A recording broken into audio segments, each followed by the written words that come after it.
In this video, we will explore how to add text, graphics, headers, and footers to a table in Indesign CS6. Once you have created a new table using any of the methods discussed in the previous videos, you can add text, objects, and other tables into a cell. The height of a table row will expand to accommodate additional lines of text, unless you have set a fixed row height. Unfortunately, you cannot add footnotes to a table. To add text to a table, you can activate the Type tool by selecting T on your keyboard. Then position the insertion point in a cell and start typing your text, which I'm going to do in the first cell of the pricing table within our document. If you'd like to create a new paragraph within a cell, you could always click Enter or Return on the keyboard, depending on whether or not you're using a PC or a Mac. To move forward within the table, select the Tab key. If you'd like to move backwards in the table, you would want to select Shift-Tab on a PC or a Mac. If you are in the last cell of a table, clicking the Tab button will insert a brand new row. You also have the option of copying text from another source, placing your insertion point in a cell, and then selecting Ctrl-V on a PC or Command-V on a Mac, or select the Edit menu and select Paste. Finally, you can choose to place your insertion point in a cell where you want to add text. You can choose the File menu, select Place, and then navigate to the file that has text stored in it, and double-click a text file. This importing or placing process was explored in a previous video. Just because we're doing it within a table doesn't mean that the process is any different than when we reviewed importing text into a document in earlier videos.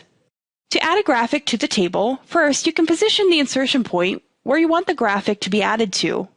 In this example, I'm just going to place my insertion point into a random cell within the table.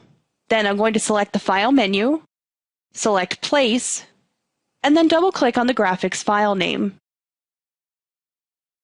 Notice that the object has been placed within the first cell as an inline graphic. If you can't quite see your graphic within the cell, you may need to adjust the cell's height.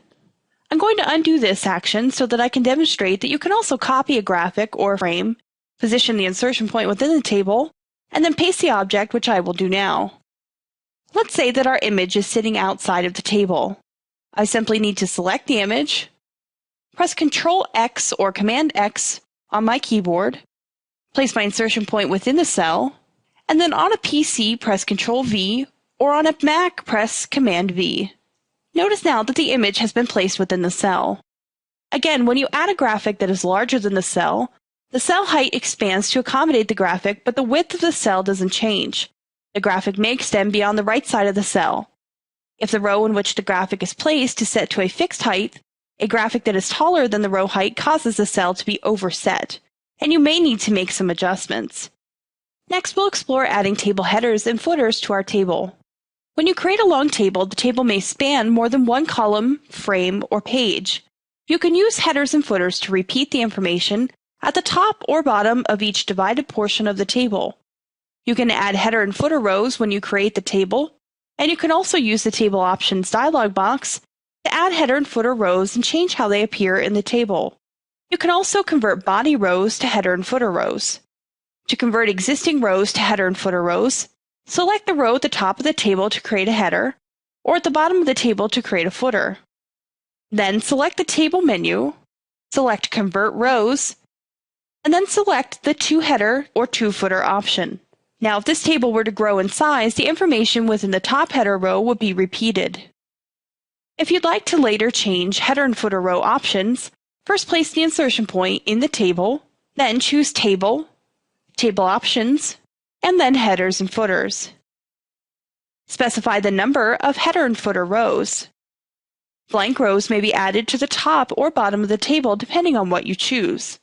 Specify whether the information in the header or footer appears in every text column, if text frames have more than one column, once per frame, or only once per page. Select Skip First if you don't want the header information to appear in the first row of the table. Select Skip Last if you don't want the footer information to appear in the last row of the table. The Skip First option is especially useful if you want to indicate that the header or footer is continued. For example, for a table that spans multiple pages, you may want the header text to be Table 2 Continued. Since you don't want Continued to appear at the beginning of the table, select Skip First, and then type Table 2 in the first row of the table. When finished working within the Table Options dialog box, click the OK button. If you'd like to remove header or footer rows, you can place the insertion point within the row, then choose the Table menu, select Convert Rows, and then select the To Body option. Of course, you can always select the Table menu, select Table Options, and then select Headers and Footers. From the Table Options dialog box, you can then specify a different number of header or footer rows, changing it to 0. This concludes our tutorial on adding text, graphics, and headers and footers to a table. Creating a table without content doesn't do much for your publication, so be sure to use the skills learned in this video to create great content.